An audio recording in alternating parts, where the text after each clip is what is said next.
Hello friends, welcome to my channel. आज की इस वीडियो में हम देखेंगे 12 मई से लेकर 18 मई तक के सभी इम्पोर्टेंट करंट अफेयर्स और उनको देखेंगे हम एमसीक्यूज़ की फॉर्म में। और सिर्फ जो इम्पोर्टेंट है एग्ज़ाम्स के पॉइंट ऑफ व्यू से वही करंट अफेयर्स में जहाँ पर आपके लिए लेकर आया हूँ और ये सभी तरह के एग्ज़ाम्स में काम आने वाले हैं। तो आइए देखते हैं। सबसे पहले, हाल ही खबरों में देखी गई कावासाकी बीमारी क्या है। हमारे पास 4 ऑप्शंस दिए गए हैं। इनमें से जो आंसर है वो है ऑप्शन सी, एक दुर्लभ हृदय रोग। तो आगे इसके बारे में जानते हैं ये क्या है। कावासाकी रोग मुख्य रूप से 5 वर्ष से कम उम्र के बच्चों को होता है और इसमें तेज बुखार हो जाता है और साथ ही रक्त वाहिकाओं में सूजन आ जाती है और ये कोरोनरी धमनियों को प्रभावित करता है। आगे है, कट्टुपू मकूर नीला एक दुर्लभ वृक्ष प्रजाति है जो हाल ही में भारत के किस क्षेत्र में खोजी गई है। तो ये प्रजाति खोजी गई है ऑप्शन ए, पश्चिमी घाट में। इसके बारे में जानते हैं। ये पश्चिमी घाट की वागामोन पहाड़ियों में पाई गई है और 140 वर्षों के बाद इसको देखा गया है और इसमें जो पेड़ होते हैं उनकी ऊंचाई 2 से लेकर 5 मीटर तक की होती है और इसमें अक्टूबर से लेकर जनवरी तक बहुत ही खूबसूरत फूल खिलते हैं। हाल ही में खबरों में रहा पेंच टाइगर रिजर्व किस राज्य में स्थित है। तो ये स्थित है ऑप्शन डी, महाराष्ट्र में। आगे जानते हैं ये क्यों फेमस है। तो एक तेंदुआ बिल्ली जिसे वैज्ञानिक रूप से प्रियोनेलुरस बेंगालेंसिस के नाम से जाना जाता है को महाराष्ट्र के पेंच टाइगर रिजर्व में देखा गया है, इसलिए ये आजकल चर्चा में है। जंगल में रहने वाली ये फेलिड प्रजाति अपने तेंदुए जैसे बालों के लिए पहचानी जाती है। इसके जो बाल हैं वो तेंदुए जैसे होते हैं।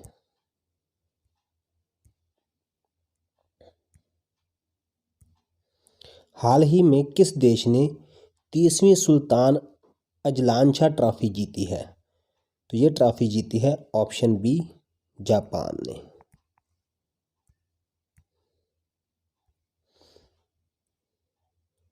इस टूर्नामेंट में जापान का ये पहला खिताब था और इसमें उसने पाकिस्तान को 4-1 से हराया है और ये 11 मई 2024 को मलेशिया के इपोह में अजलान शाह स्टेडियम में आयोजित किया गया था। हाल ही में समाचारों में देखा गया कैनोरहाइड्राइटिस एलिगेंस क्या है। तो ये है एक नेमाटोड। आंसर है ऑप्शन बी। तो ये क्या होता है, ये एक किस्म का कीड़ा है और इसमें 3 से लेकर 5 दिनों में अंडे से ये वयस्क हो जाता है और इसमें जो बहुकोशिका जीव हैं जिसके जीनोम, अनुक्रम और तंत्रिका तारों का मानचित्रण किया गया है।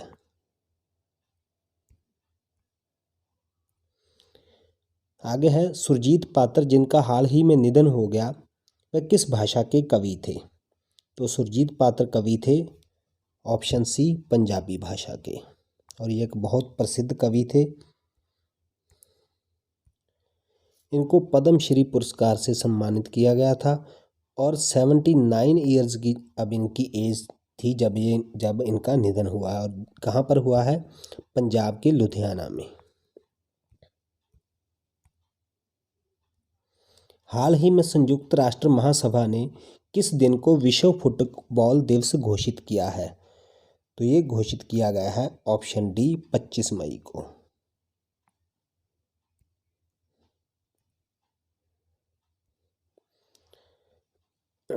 तो ये घोषणा की गई थी 7 मई को और कौन से दिन के लिए, 25 मई के लिए।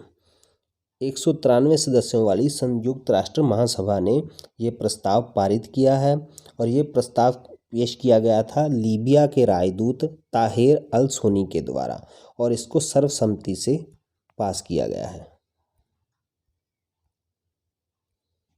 हाल ही में खबरों में रही मनिका बत्रा किस खेल से जुड़ी हैं?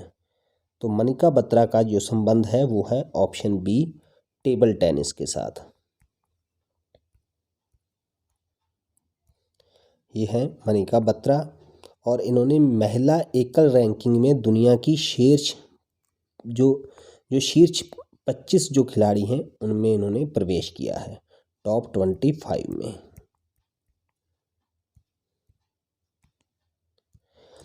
देश का सबसे बड़ा कौशल कार्यक्रम इंडिया स्किल्स प्रतियोगिता 2024 हाल ही में किस स्थान पर शुरू हुआ? तो ये शुरू हुआ है ऑप्शन ए, नई दिल्ली में।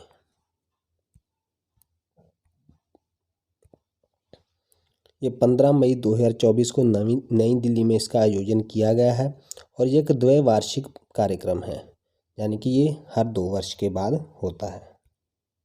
अगला क्वेश्चन है, हाल ही में खबरों में रहा भारतीय साइबर अपराध समन्वय केंद्र किस मंत्रालय के तहत संचालित होता है? तो यह संचालित होता है ऑप्शन डी, गृह मंत्रालय के। आगे जानते हैं इसके बारे में, ये क्या है। ये नई दिल्ली में स्थित है और इसका जो उद्देश्य है वो है साइबर खतरों से निपटना और नागरिकों की सुरक्षा करना, और इसको I4C के नाम से जाना जाता है।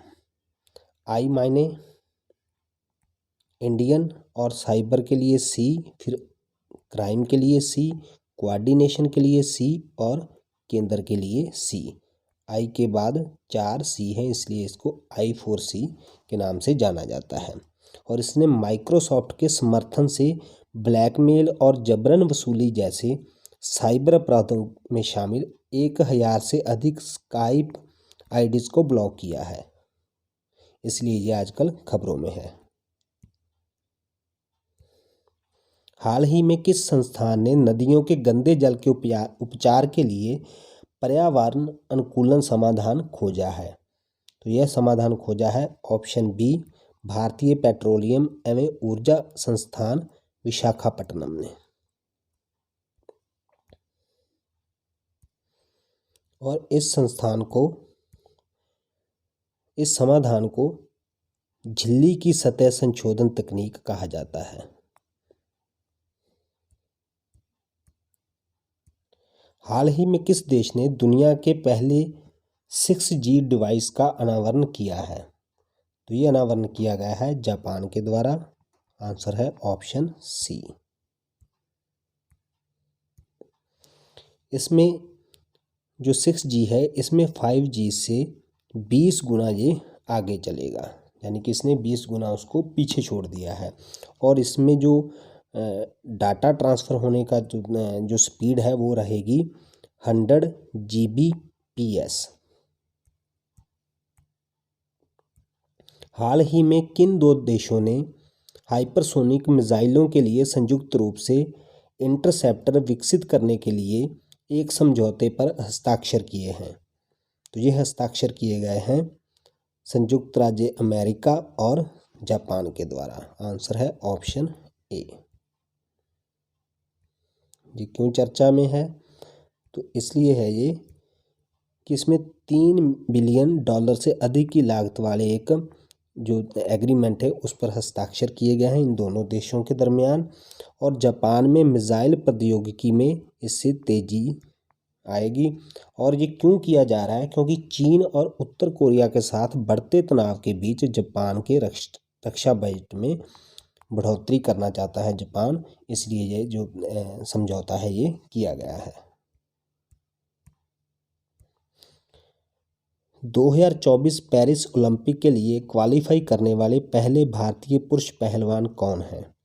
तो ये है ऑप्शन बी, अमन सहरावत।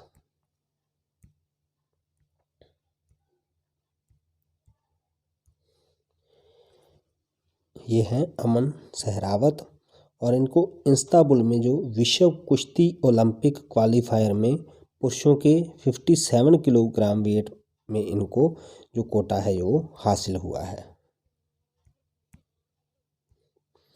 भारत और ईरान ने किस बंदरगाह के संचालन के लिए दीर्घकालिक अनुबंध पर हस्ताक्षर किए हैं?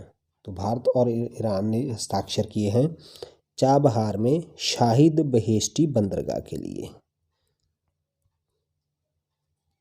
दोस्तों मुझे उम्मीद है कि ये वीडियो आपको पसंद आया होगा, तो वीडियो को लाइक और शेयर ज़रूर करें और ऐसी और बहुत सारी वीडियोस देखने के लिए मेरे चैनल को सब्सक्राइब कर लें। Thank you.